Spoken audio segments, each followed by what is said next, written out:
Vamos a comenzar las charlas de hoy en esta sala, que es la Sala Sorgo. El primer panel, la primera charla, que se llama Nuevas alternativas y aplicaciones para el uso del sorgo. Yo le quería poner la venganza del sorgo, pero me dijeron que estaba mal. Es más, me dijeron que si tenía otra cosa que hacer hoy, en lugar de venir a moderar, me podía tomar el día, que no había problema. Me presento. Primero les pido disculpas por la falta de respeto. Marcos López Arriazo es mi nombre, soy periodista, Radio La Red, Valor Carne, y bueno, es un gusto que la gente de Maizar me haya convocado una vez más este año para estar con ustedes. Vamos a tener un panel bastante nutrido. Luis Urriza, el subsecretario de Agricultura de la Nación, nos va a dar un poco la visión oficial sobre el cultivo, en qué se está trabajando, cuáles son las expectativas y un poquito de historia también, cómo viene esto. Luis Grutarotti nos va a contar, él va a tener el final del panel, y les digo que se queden hasta el último momento porque es algo muy interesante, porque va a explorar lo que tiene que ver con consumo humano, un mercado que se abre, una oportunidad muy grande que tiene el cultivo del sorgo en la Argentina. Alfredo Irasusta y Ricardo Hume van a hacer una presentación conjunta. Ellos van a estar hablando del uso de sorgo en monogástricos. Y Diego Cárcano, de Betifarma, nos va a estar contando lo que tiene que ver con rumiantes. Así que va a ser un panel muy, muy completo. La idea es que empecemos a pensar al sorgo como algo más que el hermano menor de la nutrición animal, siempre mucho maíz, mucho maíz, mucho maíz. Bueno, este panel se va a dedicar a levantar un poquitito el sorgo, y todo esto va a estar resumido y terminado por Amanda Fuchsman, que es la coordinadora del área de sorgo de Maizar. Así que, si les parece, vamos a comenzar con Luis Urriza, que nos va a dar la primera charla. Luis Urriza es ingeniero agrónomo de la Universidad Nacional de La Plata y máster en Administración de Empresas de IDEA. Con más de 20 años de experiencia en el sector agropecuario, es productor agrícola ganadero y consultor de empresas agropecuarias, especializado en nuevos proyectos. Desarrolló proyectos de riego a lo largo de todo el país. Como miembro del CREA Gualeguaychú, fue directivo de ACREA. Fue secretario de Producción de la Municipalidad de La Plata y asesor del Ministerio de Asuntos Agrarios de la Provincia de Buenos Aires. Actualmente es subsecretario de Agricultura del Ministerio de Agroindustria de la Nación. Así que vamos a decir que habla el país, el subsecretario de Agricultura de los 44 millones de argentinos, el señor Luis Urriza. Tenía ganas de decirlo, perdóname. Te doy este micrófono.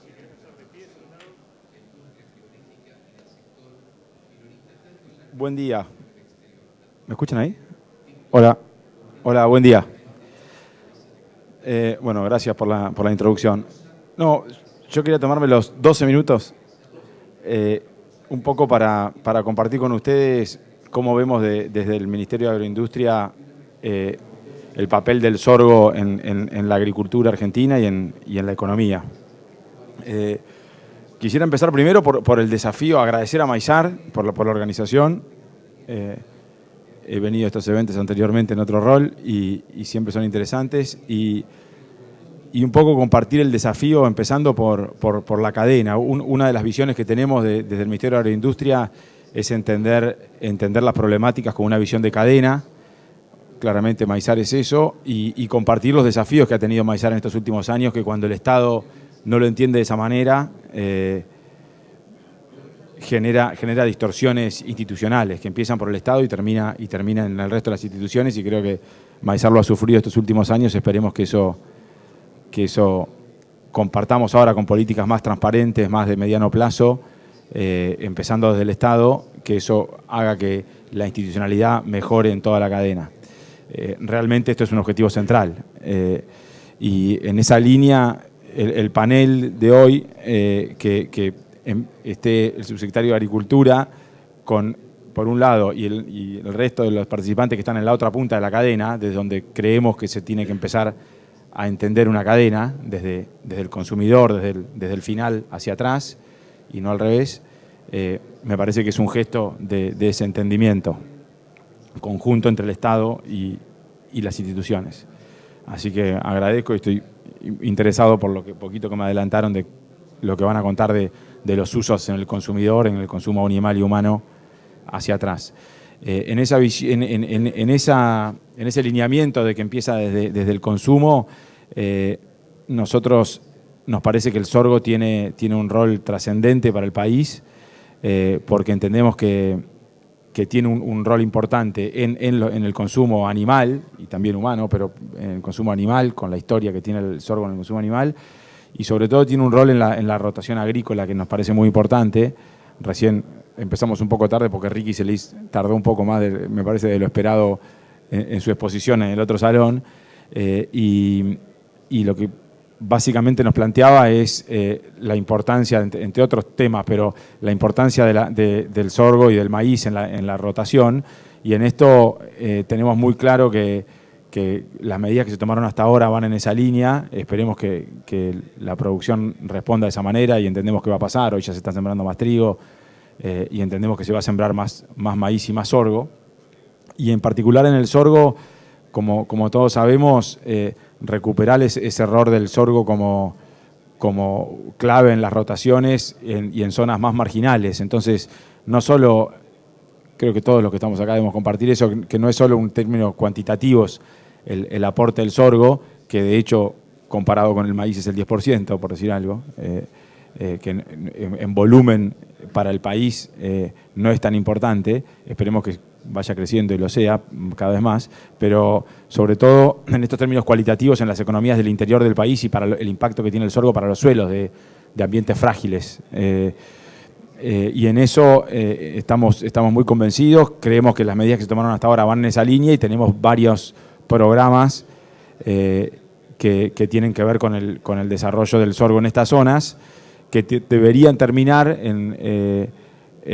bueno, así pasa hoy. De hecho se exporta un porcentaje menor del sorgo comparado con otros cultivos, pero esa cualidad que podría ser una debilidad con nuestra visión macro de que no sea una cadena tan exportadora, nosotros lo vemos como una gran fortaleza por esto, por el desarrollo de la defensa de los suelos en el interior del país, el rol en las rotaciones, empezando por ahí, y cuán anclado está el sorgo en el agregado de valor del interior del país, que claramente es uno también de los lineamientos de esta gestión. Es uno de los temas que estamos permanentemente analizando.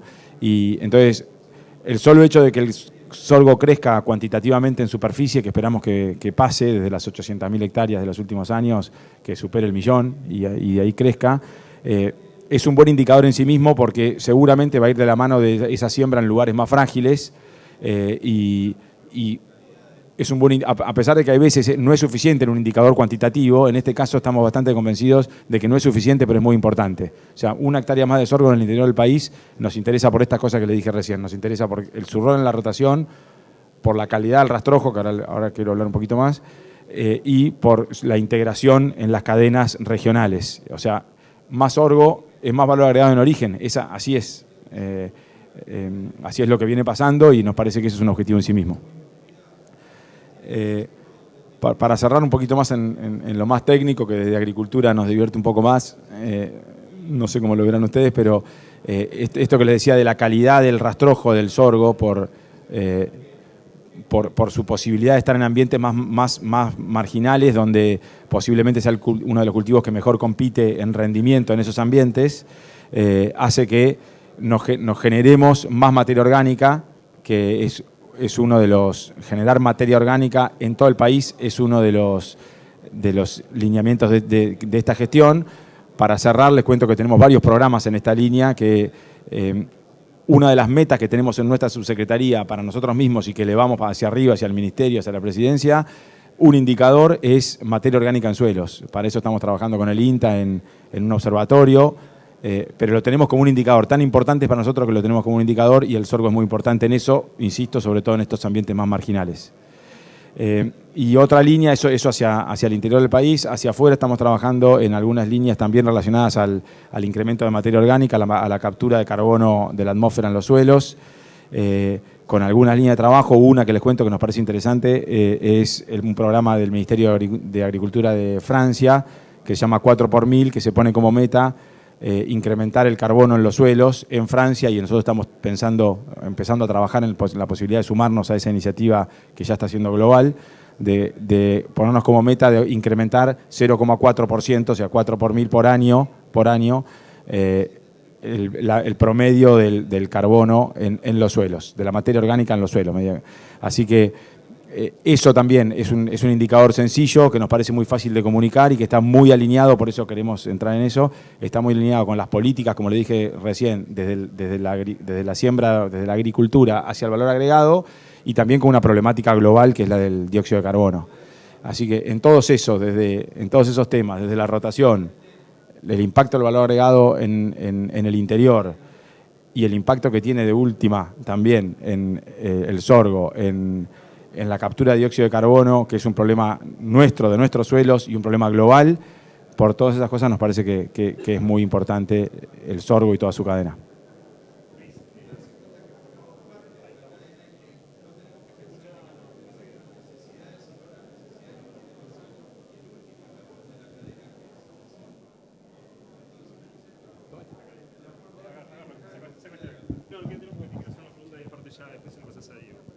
Hola, sí. Luis, después, bueno, les digo a todos que cuando terminen las exposiciones nos van a quedar unos 10 minutos para preguntas, les vamos a alcanzar un micrófono y van a responder. Pero una cosita muy breve, estas cuestiones, así que vos marcás que son tan interesantes, estos proyectos y estas líneas que están trabajando, ¿cómo es la forma para que le llegue al productor, para que le rinda al productor y que pueda participar, por decirlo de alguna forma, de estas iniciativas? Bueno, hay varias. Algunas ya están, que es la baja de las retenciones. Eso ya le decía al productor. Eso es un esfuerzo que hace el Fisco Nacional para algunos cultivos, en este caso para el sorgo. Eso ya pasó. Otras que están para adelante, estamos trabajando en la ley de uso del suelo, que en realidad es una ley de fertilizantes, como le dicen algunos, pero es una ley de uso del suelo que tiene dos impactos concretos, que uno es que hay que hacer un plan de rotaciones en el que las gramíneas tienen que ser importantes para que se apruebe, en particular el sorgo también, pero las gramíneas en general, y que va a haber beneficios impositivos para la fertilización, que también para el sorgo son fundamentales, como ejemplos, pero hay muchas líneas con las que vamos a trabajar o estamos trabajando para que le lleguen al productor, y en definitiva lo que tendrá que pasar, esperamos, es que crezca la superficie de sorgo y que haya más valor en toda la cadena.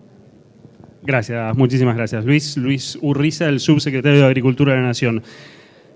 Ahora va a hablar Diego Cárcano, es médico veterinario de la Universidad Nacional de La Plata, graduado con honores. Son de la misma universidad, me parece, pero sin honores vos, Luis. Bueno, algún cargo le vamos a conseguir. Es integrante del equipo de asistencia técnica de Betifarma. Nos va a estar hablando de lo que tiene que ver con el sorgo como nutrición de bovinos. Y te vas a meter en esto que me decías del tema del maíz caro hoy y una buena alternativa al sorgo. Bueno, sí. Dale, los dejo entonces ustedes para que se los cuenten. Perdón que les dé la espalda, pero me cuesta un poco quedarme sentado. La idea un poco es, en mi práctica diaria, yo me dedico a la asistencia técnica de productores, ganaderos, tanto carne como leche, provincia de Buenos Aires, otras provincias del interior también. Sobre todo en la cuenca del Salado uno siempre se encuentra con el productor que siempre tiene un cariño mucho mayor por el maíz y le cuesta mucho animarse o hacer sorgo porque, digamos, el conocimiento popular no es lo mismo que el maíz. Entonces, nunca, digamos, o pocas veces se le da oportunidades, aún en zonas marginales donde los rindes de maíz son complicados. Históricamente hay zonas que muestran que raras veces hasta se paga la inversión y aún así cuesta insertarlo. Mucho tiene que ver con el aprovechamiento y la digestibilidad por parte de los animales y los resultados productivos. Entonces la idea un poco es comentarles algunos procesos que podemos hacer con el grano de sorgo. Muy poquito voy a hablar del silaje porque hay poco tiempo y se hace muy largo. Así que vamos a empezar definiendo algunas características del grano de sorgo. Vamos a ver algo sobre los genotipos, no en sí, sino su impacto en la producción animal, procesamiento y a lo último un poquito de silaje de sorgo. El grano de sorgo como particularidad, simplemente para nombrarlo, tiene un pericarpio, que es una cubierta que es muy fuerte, muy difícil de romper por el animal. La masticación de un rumiante no puede romper más de un 20% del grano de sorgo, o sea que darlo entero estaría condenando un poco al fracaso, y por eso es gran parte de lo que les decía anteriormente, de que cuando uno lo compara con el maíz siempre pierde, pero si hablamos de grano entero va a ser más fácil que eso ocurra y no vamos a poder aprovecharlo. Entonces, posterior al pericarpio tenemos el almidón, que está dividido en tres endospermas, el endosperma periférico y córneo, donde el almidón que está ahí es más difícil de digerir, y el endosperma harinoso, donde ese almidón es más fácil de digerir. Y según el genotipo de sorgo puede haber más proporción o menos de uno de esos endospermas. Entonces, como les decía, los genotipos van a hacer que varíe el contenido de almidón del sorgo, el tipo de endospermas, también va a variar las proteínas y los taninos, ¿no? Sabemos que tenemos sorgos con taninos, sin taninos, hay altos, medios y bajos taninos, entonces cada genotipo va a tener variaciones y todo eso va a afectar la digestibilidad de ese almidón, ¿no? De toda la materia seca en general, pero puntualmente del almidón. En general, como una regla, siempre se dice que el sorgo tiene un 90% del valor alimenticio que tiene el maíz.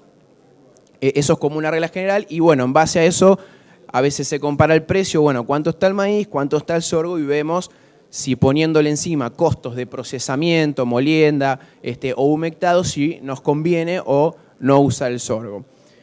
Pero está claro que para lograr un máximo aprovechamiento del sorgo necesitamos procesarlo, ¿no?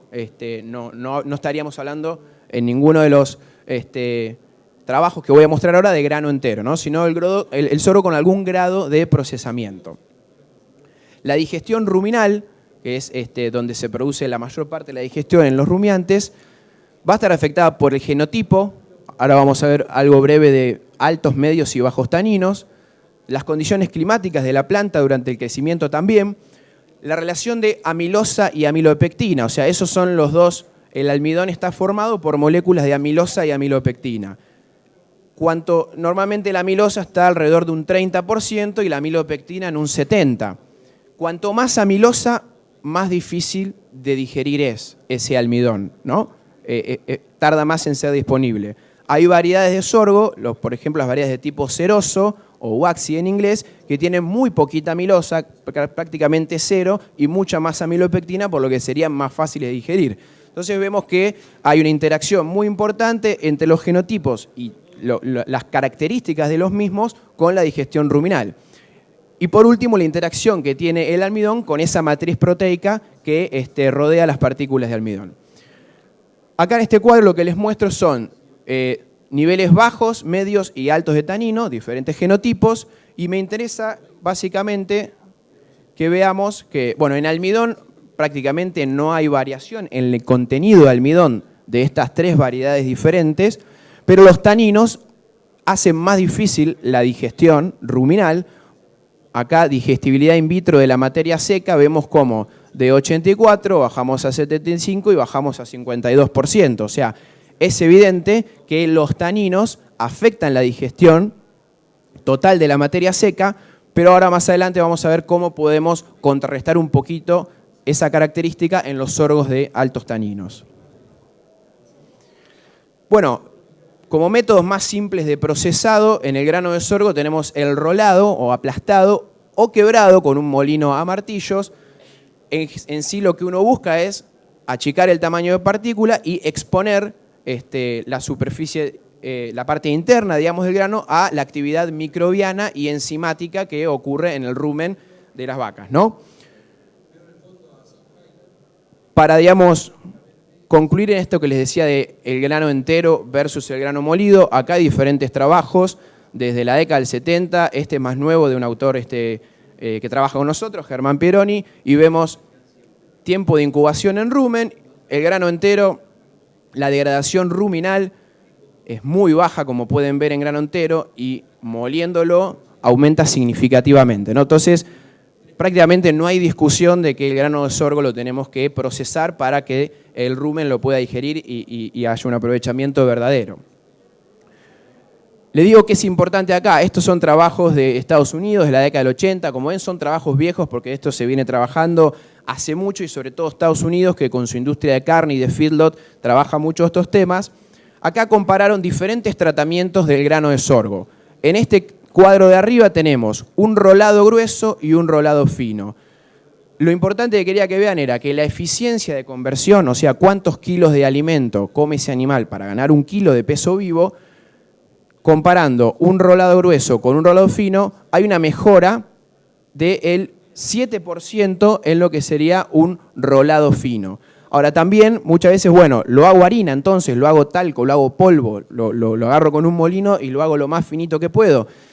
En este trabajo acá abajo vemos qué pasa con este de acá, con el rolado fino versus un molido fino, que es eso que le decía, hacerlo harina. Y vemos que en realidad no está mejorando la digestibilidad, por lo tanto, el mejor tratamiento que podríamos hacer sería un rolado, ¿no? Que es desde el punto de vista donde más eficiencia de conversión vamos a tener. Y si pasamos a otros procesamientos y su impacto en la eficiencia de conversión, bueno, acá el maíz está como parámetro. Me interesa que vean esta columna. El número entre paréntesis son la cantidad de ensayos realizados con cada procesamiento. Seco rolado, la eficiencia de conversión es 7,4:1. Sorgo grano húmedo, 7,12, vemos que mejora. El copo flake, algo que no tenemos y que no lo podemos hacer, los americanos hacen copos, ¿no? Con el maíz y con el sorgo. Y vemos cómo mejora. Y finalmente el reconstituido. El reconstituido es humectado. O sea, a un grano con una humedad de 12 a 15% lo llevamos a una humedad de 25% aproximadamente para lograr un proceso de fermentación que les quería resumir esto. El reconstituido, que es el que les estaba hablando, tiene, como ven acá, una eficiencia de conversión comparado con un rolado seco mucho mayor, ¿no? De 6,5 contra 7,6. Es una herramienta, ese reconstituido humectado o tempering, se llama de diferentes maneras, que se usa muy poco, pero es donde se obtienen las mayores ventajas con el grano de sorgo. Con el maíz se hace, muchos feedlots lo hacen, engordes a corral, que se humecta el maíz para lograr, o se hace directamente el grano húmedo. El sorgo por ahí es un poco más difícil hacer el grano húmedo porque hay una ventana muy corta, la panoja está expuesta, se seca mucho más rápido y si se seca ya va a ser mucho más difícil acceder hacia almidón. Y para cerrar, silaje de sorgo versus maíz, lo que quería destacar del sorgo es el porcentaje de panoja respecto al total de la planta. Vemos que sorgos de altos taninos tienen un porcentaje de panoja muy similar a lo que puede tener un maíz granífero. O sea que, digamos, la proporción de grano en el total de la planta va a ser alta. Y ustedes dirán, bueno, pero tiene taninos, baja digestibilidad. Lo bueno acá es que el proceso de fermentación de un ensilado o de un grano húmedo o reconstituido inactiva y degrada los taninos. Por lo tanto, esa desventaja inicial que les comentaba de los taninos, cuando hay un proceso de fermentación como el ensilaje o el grano húmedo, se degradan esos taninos, por lo tanto nos mejora mucho el aprovechamiento.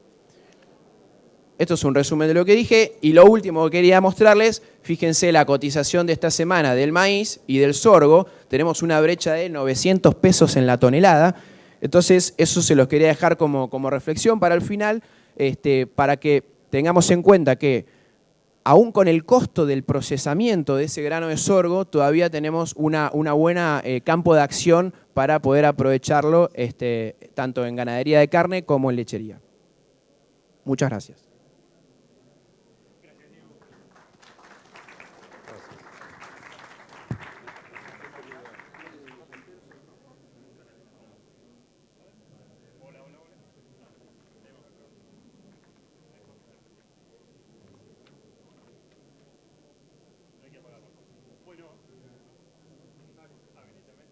Hola, hola, ahí estamos. Bueno, Diego, una sola cosita muy cortita. A ver, el número que vos das, más allá del trabajo, de que genera un mayor trabajo dar sorgo que maíz, es bastante contundente. ¿Es más difícil demostrar las cosas en números o romper las culturas del productor? Bueno, yo creo que romper la cultura.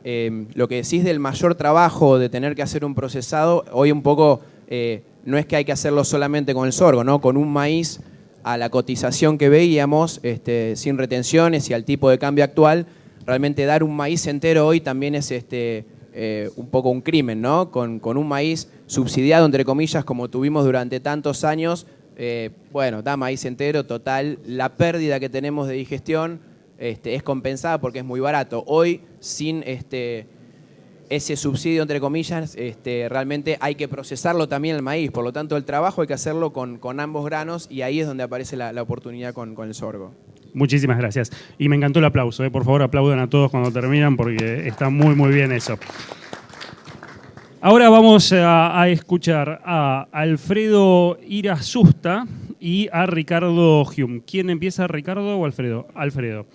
Entonces, Alfredo es médico veterinario de la UBA, obtuvo un máster en nutriciones de monogástricos en la Universidad Estatal de Iowa, Estados Unidos, es socio fundador de Alimental Sociedad Anónima. En la actualidad es integrante del Departamento de Investigación y Desarrollo de Cladán Sociedad Anónima. Y lo presentamos también a Ricardo, que es ingeniero en producción agropecuaria, licenciado en ciencias agrarias, especializado en zootecnia. Fue integrante de la División de Alimentos Balanceados de Cargill. Actualmente se desempeña en el Departamento Técnico Comercial de Cladán Sociedad Anónima.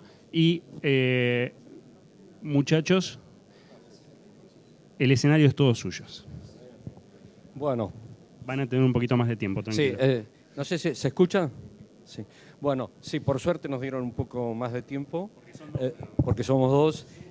Quisiera agradecer en el nombre de Ricardo y en el nombre mío a Maizar por habernos invitado. Quisiera hacer un agradecimiento especial al ingeniero Patricio Besone, que fue el que nos ayudó a armar todo este trabajo.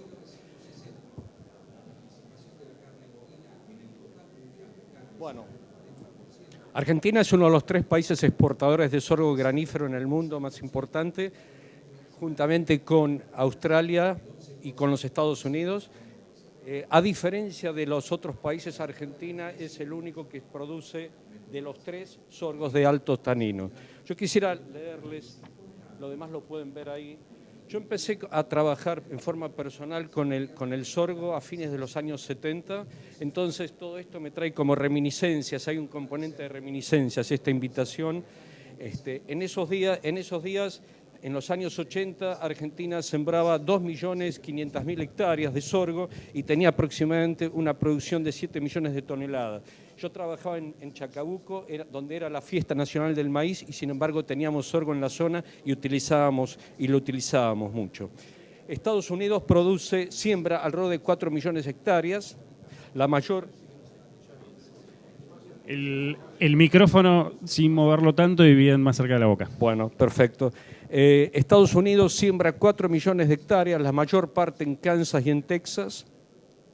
El rendimiento promedio en Estados Unidos es de 76 bushels por acre, aproximadamente 5 toneladas por hectárea. Australia siembra 1.100.000 hectáreas, como dije, todos de bajo tanino. El 60% del sorgo en Australia, en Queensland, el 40% en Nueva Gales del Sur, y lo utiliza fundamentalmente en nutrición de ganado, ganado bovino, porcino y aves. Una de las limitaciones a la utilización del sorgo, como también fue dicho y es creencia, en los animales, sobre todo monogástricos, nosotros vamos a hablar específicamente de monogástricos, es porque la mayor parte de las variedades contienen altos niveles de tanino. Y lo más importante, porque todos tienen tanino, salvo algunas variedades que no tienen nada de tanino, sin tanino. Lo más importante son los taninos condensados por las propiedades que tienen. Los taninos condensados son largos polímeros de más de 3.000 unidades de peso. En cambio, los taninos hidrolizados son polímeros polifenoles, por supuesto, mucho más cortos, de alrededor de 300 unidades de peso. Entonces, la presencia de taninos en ciertos cultivares pueden tener ventajas agronómicas, pero desafortunadamente tienen efectos negativos por estos taninos condensados y otros elementos que poseen, pero hay formas de neutralizarlos o minimizarlos.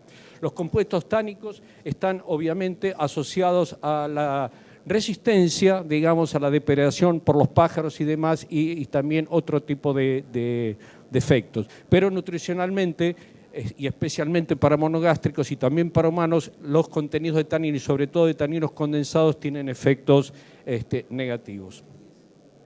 Aquí lo que vemos es Sorgos blancos hay muy pocos, pero vemos básicamente a la izquierda sorgos de alto tanino y, digamos, y a la derecha de medios taninos. Ya fue mostrado, por suerte, por Diego, la estructura, digamos, de los granos de sorgo y básicamente en el pericarpio y en la testa donde están concentrados. Y también vemos el endosperma, vemos el endosperma harinoso al cual nos vamos a referir porque es muy importante. Con Patricio hicimos una lista, con Patricio Besón hicimos una lista de diferentes variedades, de diferentes semilleros y sobre 28 muestras, o muestras no, sino de variedades de cada una de ellos, contabilizamos muchas más variedades de alto tanino, 16, 11 de bajos taninos y una dentro de este muestrario aclaro, por supuesto. ¿Cómo identificar? Hay varios métodos para identificar a los taninos condensados, pero básicamente dos son los que se utilizan más y dan pie y nos permiten movernos con comodidad. Uno es el de Folin y Dennis, donde directamente aquellos que den componentes de menos de 0,4 o hasta 0,4 equivalentes de ácido tánico los consideramos de bajo tanino, entre 0,4 equivalentes y 0,8, uno los consideramos de medios taninos y mayores a 0,8 un equivalente ácido tánico de altos taninos. Los otros métodos son más complicados y por abajo está el más sencillo de todos, que es el de blanqueo con hipoclorito, digamos así. Entonces lo sometemos a las semillas en un tubo ensado rápidamente, agitamos y vemos si se decoloran o no decoloran. Eso nos da un primer approach que obviamente es cualitativo y lo más correcto sería ya dirigirnos a lo que es Folin y Dennis. Hay características que se deben tener en cuenta, algunas características que se deben tener en cuenta en sorgos con altos taninos y sobre todo hablamos y enfatizamos de altos contenidos de taninos condensados. Entonces, por un lado tenemos contenido de carfirina, por otro lado tenemos fitatos en todos los sorgos y tenemos taninos condensados. Los dos primeros los tenemos en todos los sorgos y hay formas de minimizarlos. Y los taninos condensados obviamente en los de altos taninos. La cafirina, la proteína en el sorgo, las dos componentes más importantes de proteína en los sorgos son cafirina y glutelina. El tema es que la cafirina es una proteína que tiene bajos niveles de lisina, que es un aminoácido esencial y limitante, por ejemplo, primer limitante en porcinos, y la glutelina, digamos, compensa un poco los bajos niveles de aminoácidos esenciales de la cafirina, pero que son muy importantes. El otro tema que es muy importante a tener en cuenta, que también fue mencionado por Diego de alguna forma antes, es que en el endosperma harinoso se forma una matriz muy fuerte entre lo que es cafirina y el almidón. Esa matriz es muy fuerte, interactúa muy fuerte y entonces hay que de alguna forma con procesamientos y con otros sistemas hay que tratar de modificarlo, hay que tratar de romperlo de alguna forma para permitir que las amilasas endógenas, digamos, o sea, de los animales que estamos alimentando, puedan penetrar y ejercer su influencia. Entonces, este es un tema, es un factor de alguna forma que hay que buscar de contrarrestarlo. Los fitatos, tanto los fitatos presentes como los taninos condensados poseen la capacidad de complejar a las proteínas en el intestino de los animales. Indudablemente, al producirse esto, disminuye la digestibilidad de los mismos y la absorción de aminoácidos. Aquí se ve perfectamente que en función del aumento de los contenidos de taninos en los sorgos, como la metabolicidad de la energía disminuye. Aquí no hay un coeficiente de correlación tan alto como en el anterior, pero también hay una disminución de la digestibilidad de la lisina en función de, en este caso, con catequinas equivalentes. En este caso, lo mismo en forma similar para la metionina, que es el primer aminoácido limitante en el caso de las aves. Esto me refiero un poco a la historia, porque cuando yo empezamos con un grupo de gente a trabajar en esto, les digo, a fines de los años 70, nos referíamos y buscábamos literatura. Estos son Armstrong y sobre todo Federson, es de la Universidad de Purdue en Indiana, fueron de los primeros que empezaron a realizar este tipo de trabajos y ver la influencia de los taninos y de los taninos condensados en las aves y cómo contrarrestarlos. Para la gente más grande y demás recordará el BR64 como un representante de los sorgos de altos taninos. Entonces ven el peso logrado. Es cierto que se trabajó en ese momento con niveles de proteína muy bajos, pero fíjense, 155 gramos, todavía tiene niveles de equivalentes tánicos más altos, menores pesos, pero que sucedía que cuando se suplementaba, ellos vieron que cuando se suplementaban con DL-metionina a niveles de 0,3%, los pesos y lo mismo los índices de conversión mejoraban de 155 a 267 y bajaba sobre todo la eficiencia, la conversión alimenticia bajaba. Cuando utilizaban sorgos de bajo tanino, como en esa época el RS610, ya partían de pesos mejores, entonces la influencia de la suplementación de metionina era menos destacable. Este slide, no nos asustemos, lo que me interesa es mostrar estos dos recuadros y sobre todo porque acá ustedes ven el primer autor, Horacio Santiago Rostaño, es un argentino nacido en Esperanza con el cual en esos años empezamos a tomar contacto y mantenemos contacto y amistad. Él trabajó muchísimo y es referencia en todos los trabajos de taninos que circulan por el mundo en su utilización en monogástricos. Ustedes ven, por ejemplo, que tomando, por ejemplo, el RS610, que es de bajos contenidos de tanino, teníamos un peso de 202 gramos y esta conversión de 1,90. Cuando pasamos y tomamos el BR64 de alto contenido de tanino, vemos como los pesos son inferiores y las conversiones son peores.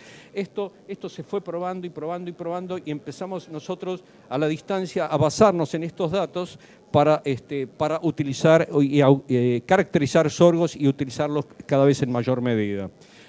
Todo esto también, yo en esa época estaba en Chacabuco y entonces teníamos mucha relación que la seguimos manteniendo con INTA Pergamino y entonces intercambiamos muchos trabajos y opiniones con la gente de INTA Pergamino y siempre con Horacio Rostaño, que siempre se prestaba a ello. Con las técnicas analíticas mencionadas nos animamos entonces a ir aumentando los niveles de sorgo en fórmula. Por supuesto había una brecha, va a hablar Ricardo de todo el quiebre económico de la sustitución, digamos, versus el maíz. En postura, eso en parrilleros, en postura a nivel personal y también otros compañeros, no era inusual sustituir la mayor parte o una parte importante de maíz por sorgo. Me tocó trabajar en Córdoba, justamente en una zona donde había mucho sorgo en aquella época y entonces había un diferencial muy grande respecto del económico, respecto del sorgo versus el maíz y entonces, incluso en postura, personalmente en Córdoba, yo llegué a trabajar en los años 80, mediados de los 80, sustituyendo todo el maíz en fórmula, por supuesto utilizando pigmentantes para dar pigmentación a la yema del huevo por el valor comercial y las quejas, sino de los usuarios compradores. En amplias regiones, ahora, muy bien, en amplias regiones de Latinoamérica y del mundo, el primer ejemplo en Latinoamérica es México, el maíz está destinado fundamentalmente a la nutrición humana. Entonces, básicamente toda la avicultura, la porcinicultura, la nutrición animal se hace sobre sorgos y por eso también ellos llegaron a ser los primeros consumidores de pigmentantes para justamente contrarrestar la falta de pigmentos de xantófilas en los sorgos. En África, obviamente, es un cereal por cuestiones de suelo, como fue mencionado previamente, y cuestiones climáticas, el sorgo es un gran dominador como cereal para la utilización en la alimentación animal. En Pakistán uno dirá, ¿por qué Pakistán? Pero encontré unos trabajos bastante interesantes que los vamos a pasar rapidísimo porque el tiempo no da. Ellos en Pakistán, en Faisalabad, en Pakistán, hicieron pruebas con 7 variedades diferentes, con bajos taninos, medios y altos taninos, y vieron la digestibilidad, cómo se afectaba y la absorción de ciertos macro y microminerales. Es así que simplemente, tomando por ejemplo proteína, vieron los controles sin taninos, sorgos sin taninos, versus bajos, medios y altos, y cómo iba disminuyendo la digestibilidad de la proteína en función del aumento de los contenidos de tanino. No sucedía lo mismo en la misma medida con el extracto etéreo y sí con el almidón también iba bajando. En lo que es absorción de minerales, Esto es normal en aves en posturas, este nivel de absorción. Bueno, pues fíjense también cómo iba disminuyendo la absorción del calcio tan importante en la medida que aumentaban los contenidos de tanino. Algo parecido pasaba con el fósforo. Ahora, pasando a la alimentación porcina, estos son trabajos. Esto es una empresa muy grande de cerdos en Texas que recibió en su momento el asesoramiento de Mike Tokash, un especialista en nutrición y actualmente también está en trabajo y docente de la Universidad de Kansas. Esto, a grosso modo, son muchos números, miremos solamente algunos, pero evidentemente desde el punto de vista nutricional, a pesar de ser sorgos con bajos taninos, hay diferencias nutricionales perfectamente compensables y manejables en una nutrición, digamos, de precisión. Pero ven que para el caso, digamos, del fósforo y contenido de ácido linoleico, este es mayor, digamos, en el caso del sorgo versus el maíz, y esto es menor, pero esto es positivo por la firmeza de carcasa que se va a obtener al final, al trabajar con menor cantidad de ácidos grasos poliinsaturados. Bueno, los paso absolutamente rápido todos estos, y de 10 pruebas, digamos. ¿Qué pasó? Demasiado rápido. Bueno, sobre 10 pruebas que realizados, 10 ensayos muy importantes a nivel bastante grande, se vio que las diferencias en performance versus el maíz no eran tan grandes y eran fácilmente compensables. Esto va a hablar después Ricardo, que es el efecto, algo como habló Diego antes, el efecto del procesamiento, en este caso la molienda, el grado de molienda, el diámetro geométrico medio y demás, y cómo se afectan de diferentes parámetros nutricionales positivamente en función del tipo de molienda. Aquí ya le paso, digamos, la posta a Ricardo. Hola, ¿se escucha bien?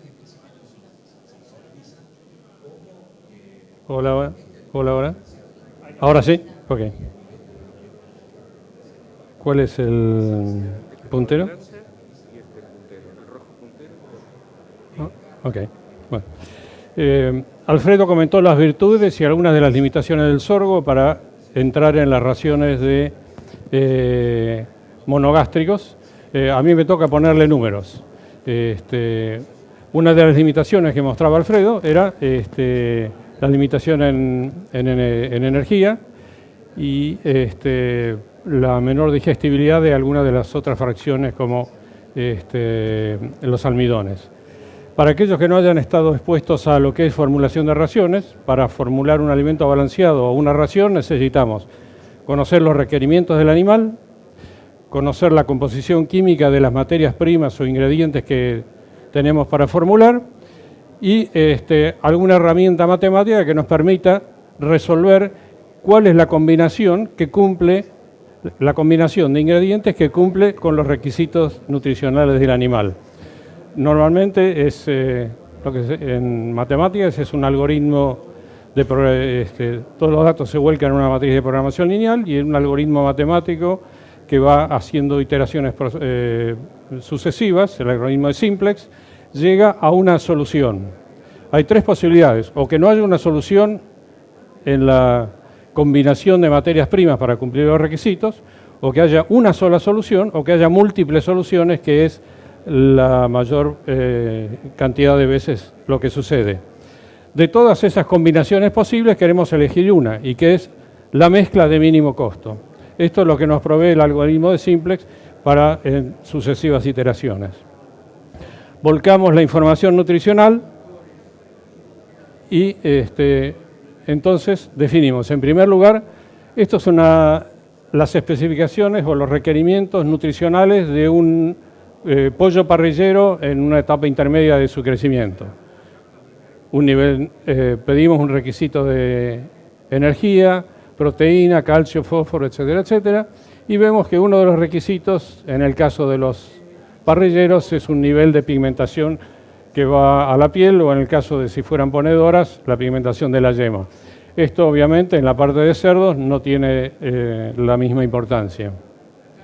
Entonces, por un lado, requerimientos del animal. Este es el resultado de una solución donde la combinación cumple con los requisitos que presentamos anteriormente. Aquí no está el sorgo en la solución, está el maíz y vemos que entra en un 47%. Una de las características de este algoritmo matemático es que aquellos ingredientes que no entraron en la solución nos dice cuál sería su precio de oportunidad, o sea, al precio al cual entraría en fórmula. Acá vemos que el maíz entró en un 47% y a un costo de 2.700 pesos la tonelada. El sorgo no entró y aquí tenemos los tres, un sorgo sin tanino, con bajo tanino, mediano tanino y alto tanino. Le ponemos un valor muy alto para que no entre en fórmula, pero sí que nos dé el precio de oportunidad. Entonces, un sorgo sin tanino entraría a 2.460 pesos la tonelada, 2.390 para uno de bajo tanino, 2.300 uno de mediano tanino y uno de 2.190 la tonelada para el caso de un sorgo de alto tanino. Diego mencionaba que el valor del sorgo respecto del maíz estaba entre el 90 al 95%. Acá vemos, haciendo las cuentas, que en el caso de los parrilleros, un sorgo sin tanino entraría al 91% del valor del maíz. En el caso de los cerdos, esto puede aumentar hasta el 95% y el 100%. ¿Por qué? Porque no tiene este requisito de pigmentación que tienen los alimentos para avicultura. Vemos cómo Ricardo, disminuye el precio de oportunidad del... ¿Perdón? Tenemos que ir redondeando. Ok.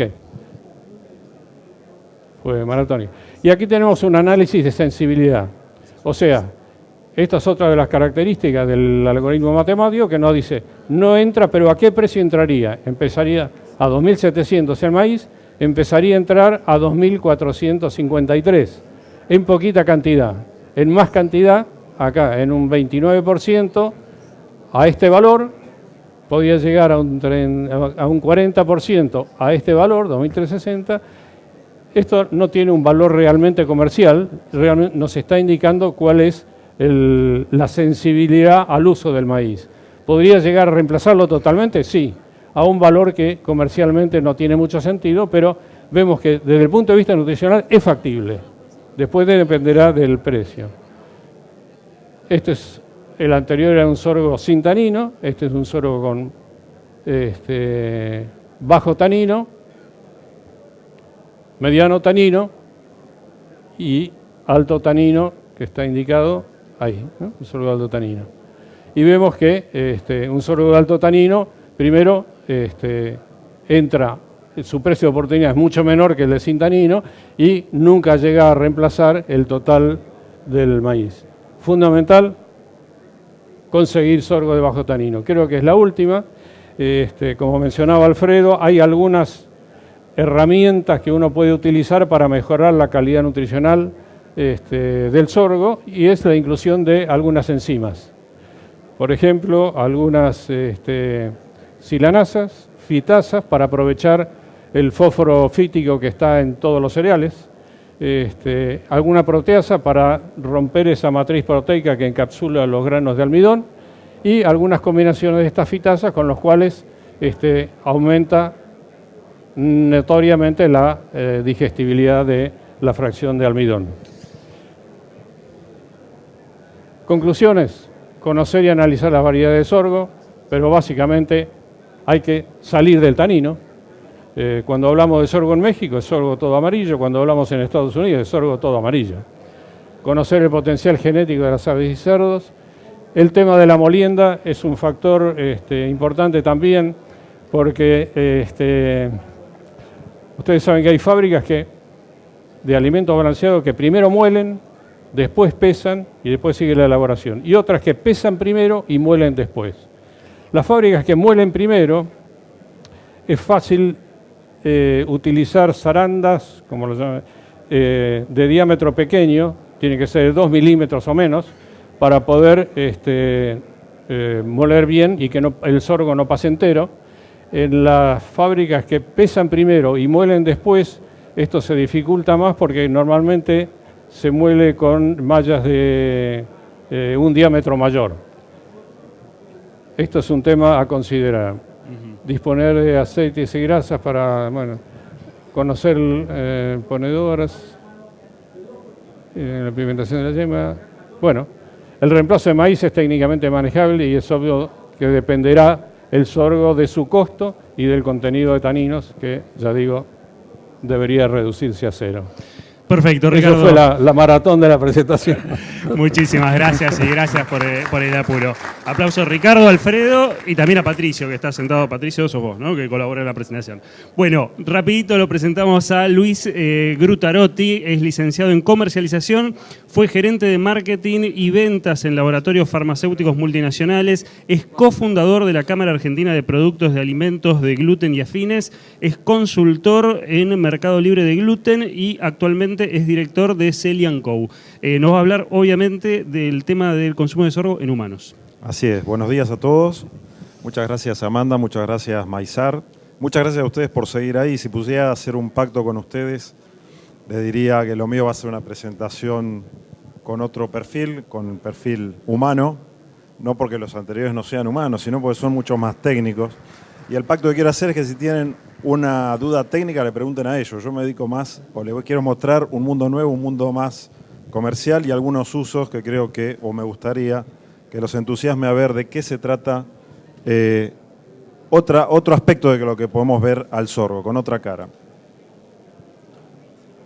Es el quinto alimento más cultivado del mundo, detrás del arroz, el trigo, el maíz y las papas, y es la base etaria de 500 millones de personas en más de 30 países.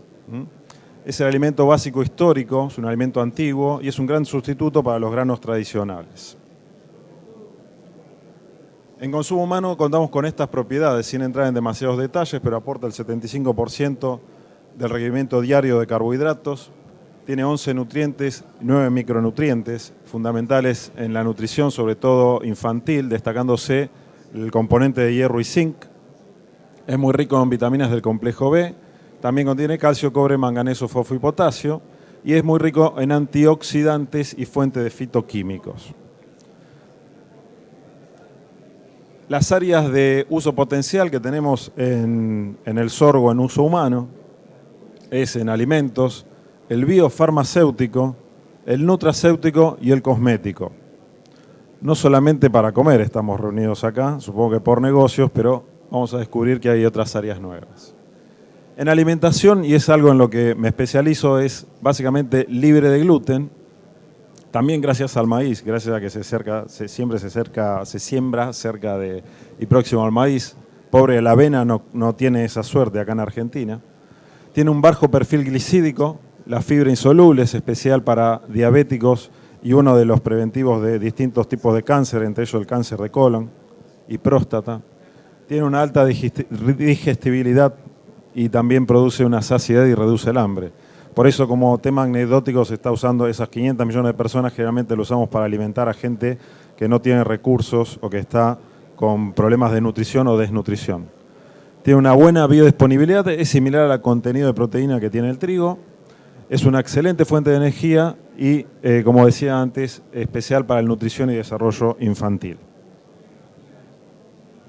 En el sector biofarmacéutico y nutracéutico es un área muy rica, muy enriquecedora, busca siempre temas nuevos, siempre de investigación.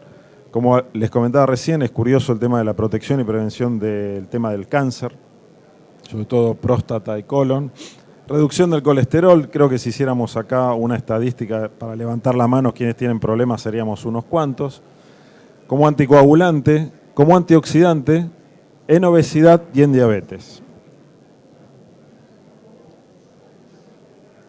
Tenemos una tendencia del consumidor que está muy marcada hoy día, el consumidor humano directamente, que son los alimentos basados en granos nutritivos, ancianos y libres de varios componentes.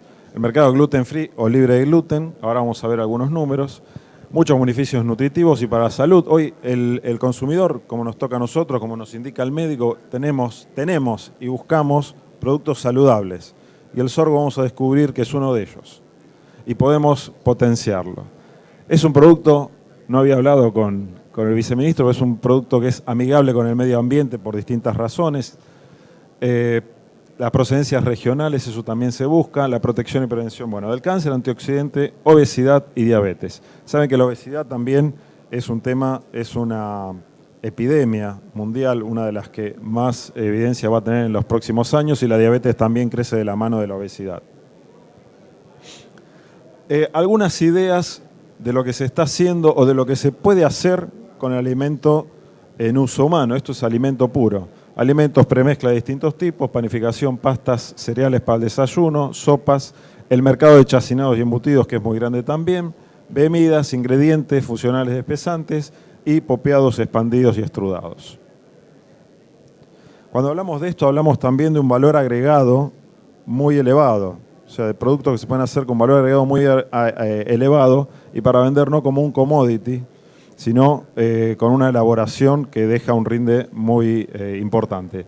En las imágenes se están viendo productos reales, productos que están consumiendo, que estamos consumiendo los humanos, sobre todo en el área libre de gluten, un mercado que por ahí lo conocen más como el mercado de celíacos, ¿sí? El mercado de celíacos. Ahora van a ver por qué es el mercado libre de gluten, es un poquito más grande. Estas fotos de productos son tomadas en góndolas reales y van a poder ver un poquito acá una muestra real de estos productos, algo tangible. Les hablábamos del mercado libre de gluten versus el mercado de celíacos. En verdad, el mercado de celíacos es una parte del mercado libre de gluten. Acá pueden ver, este es el símbolo oficial. El Estado ahora ha elegido a este símbolo para identificar a los productos libres de gluten. Hay otros que son internacionales que también los van a ver más adelante. Estos son otras enfermedades u otros grupos de necesidad, de primera necesidad del mercado libre de gluten, que son otras enfermedades. Destaco este círculo más grande, que es la sensibilidad al gluten no celíaca. Cuando hablamos de porcentaje de población, el celíaco es el 1% potencial de la población. La sensibilidad al gluten es el 8% de gente que necesita comer libre de gluten. Los otros representan alergia al trigo, enfermedades neuropsiquiátricas como el autismo, trasplantes y otras condiciones que cada uno implica casi entre el 5 y el 1% de la población. Entonces el mercado libre de gluten pasa a ser bastante más gigante de lo que es el mercado de celíacos. El celíaco no come solo. Yo lo sé porque mi señora es celíaca y convivo como celíaco, soy un cocelíaco. Comemos todos en la familia. Así que por lo menos para hacer algo de mínima en una proyección de mercado, vamos a usar algo humilde que es un multiplicarlo por 2. Con lo cual el mercado es bastante más grande. La prevalencia en Argentina, sobre 40.000, vamos a ir a sobre 40 millones de habitantes, vamos a tener una prevalencia conjunta entre todos los grupos de salud que necesitan esto, sumado a la moda, a la tendencia, ¿no? También fuimos bastante humildes con esto porque es una tendencia muy grande, sobre todo en países extranjeros, pero en Argentina solemos cuidarnos mucho, nos fijamos mucho en la imagen, y el comer sin harinas o el comer libre de gluten se está transformando en algo muy interesante, está creciendo a un volumen muy grande. Me encantaría dejarle cifras, pero esto no tiene cifras todavía. Lo vemos en los comercios y lo vemos en las solicitudes que nos hacen. Y la prevalencia en conjunta sería de 4.600.000 personas que consumen o consumirían libre de gluten. Bien, si usamos esta proyección que yo les comentaba, multiplicando por 2, tenemos 9.200.000 habitantes, pero tenemos otra población muy interesante de salud, que son los diabéticos, que es el 5% de la población, y la obesidad, que es el 30%. Acá abarcamos adultos y niños, en todos los aspectos. Así estamos llegando a 23 millones de habitantes con un 58% de la población que necesita productos como el sorgo, con todas las propiedades que tenemos, más allá de que sea libre de gluten. Esta es la diapositiva, la final, es simplemente mostrarles, si sacamos números, sobre 40 millones de habitantes, con un estimado de 35 kilos año de consumo y unas 1.400.000 toneladas dedicadas a este consumo de maíz. Si solamente, así como trasladamos un 10% del área sembrada versus el maíz, comparamos las producciones versus el maíz, comparemos nada más llegar a un 3,5, o sea, 3,5 kilos de consumo humano por año, que es muy alcanzable. solamente con el grupo gluten free, o sea, solamente con la gente libre de gluten. Estaríamos llegando a 32.200 toneladas por año y valorizando a un precio de salida de 10 pesos, algo también humilde, sin agregarle demasiado valor, pero es un precio bastante próximo a lo real, a lo que está hoy de salida de los productores locales. Estaríamos llegando a 322 millones, solamente con ese mercado. Si pudiéramos llegar a esos 23 millones a un consumo de 10 kilos año, que no es tampoco un objetivo demasiado lejano, porque tenemos un montón de subproductos. Estamos hablando solamente de consumo alimentario y no de consumo biofarmacéutico, farmacéutico, nutracéutico o cosmético, que eso tiene otro valor agregado, perdón. Ahora les voy a agradecer igual, pero estaríamos llegando a 2.300 millones, a un mercado de 2.300 millones de pesos. Si hasta hoy pensábamos que el sorgo era marginal, podemos seguir pensándolo, pero si vamos a pensar en negocios, esta es la oportunidad que tenemos solamente en consumo humano, sumando a la que los expositores que precedieron, y es a lo que estábamos acostumbrados a usar. Simplemente, muchas gracias y miren al sorgo con otros ojos. Muchísimas gracias, Luis. Interesante el panorama que se abre a partir de la exposición tuya. Habíamos prometido posibilidad de preguntas, pero la verdad que no tenemos más tiempo. Vamos a darle a Amanda Fuchsman, ingeniera agrónoma, coordinadora de la Mesa de Sorgo de Maizar, 2 minutitos como para que cuentes un poquito lo que hacen desde Maizar y por qué se armó este panel, y nos empezamos a retirar. Ok, en 2 minutos, desde Maizar, agradecer que la presencia de todos ustedes, agradecer a los panelistas. Desde Maizar, la Comisión de Sorgo está trabajando para mostrar otra cara del sorgo, para volver a la superficie que teníamos de sorgo y superar la superficie que teníamos hace varios años. Y solo 2 palabras, en este momento mostramos en este panel algunas de las alternativas que tiene el sorgo, algunas conocidas, pero que las hemos dejado de utilizar, como cerdos, aves y ganadería. Solamente vimos la parte de granos, no vimos forrajes y silaje, y hemos agregado la alternativa de consumo humano. En este panel y en esta mesa no está ni bioenergía, ni está el área de exportación. Hoy estamos sentados hablando de un sorgo que en Maizar realmente está tomando una posición cada vez más importante. Como verán, el título es Maíz y sorgo, motor del cambio, o sea que el sorgo cada vez más se está acercando al maíz.